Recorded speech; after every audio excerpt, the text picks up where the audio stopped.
Welcome to 4 Essential Considerations for Effective Lead Generation by Meadows. If there is one constant in the world of real estate, it's that there will always be companies trying to sell you leads. I like to tell my agents, leads should be your gravy, not your mashed potatoes. In non-food terms, that means you shouldn't build your entire business on something that's meant to be a small portion. That goes doubly for brokerages.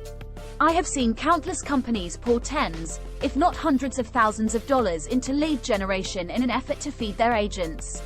The main problem is that they either don't track them, don't monetize them, or just plain don't know how much they are paying for them.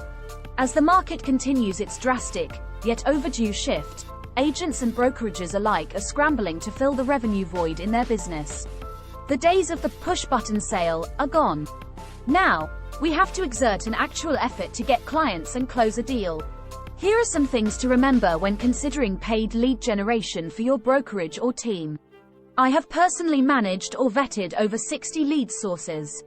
Let my hours of demos, frustrating failures, and moderate successes provide you with small nuggets of useful advice.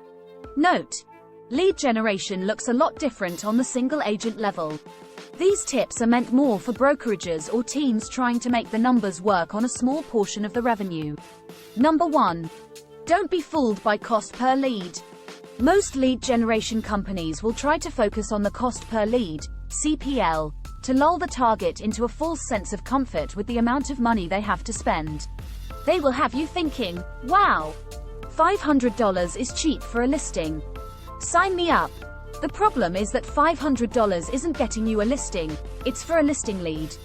Most people don't take the math any further to discover how much one listing will cost them.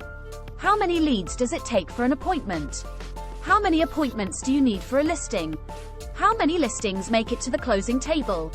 These same questions are used when coaching agents for prospecting. Instead of making phone calls, the subject is buying leads. The math is the same, but one is much more expensive than the other.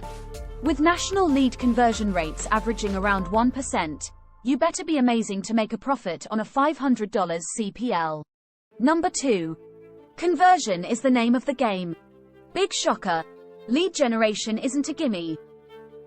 It can take a lot of effort to take a raw, top-of-the-funnel lead all the way to the closing table. Some companies will tell you the leads they sell convert as high as 10%. Don't believe them. It's entirely possible that someone out there has a high level of skill, but claims like that should have the classic disclaimer, results not typical. The quality of leads can vary wildly from source to source. Take my simple advice.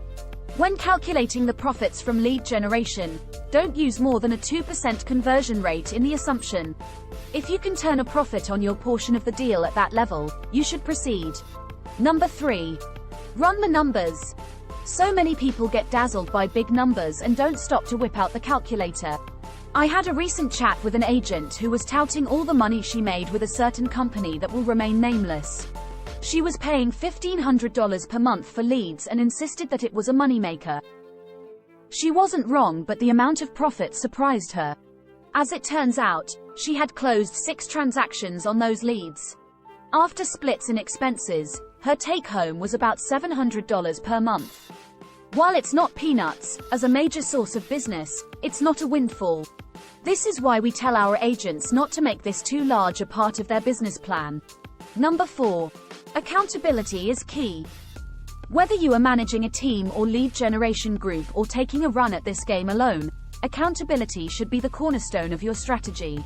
The commercialization of leads has led to an extremely competitive marketplace.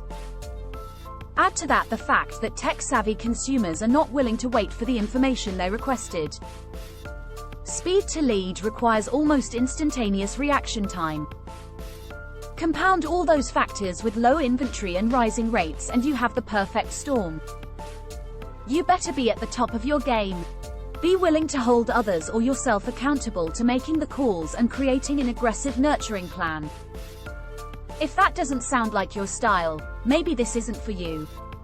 Give it some thought and consider your options before moving forward. Thanks for watching. Like and subscribe to get more business building ideas.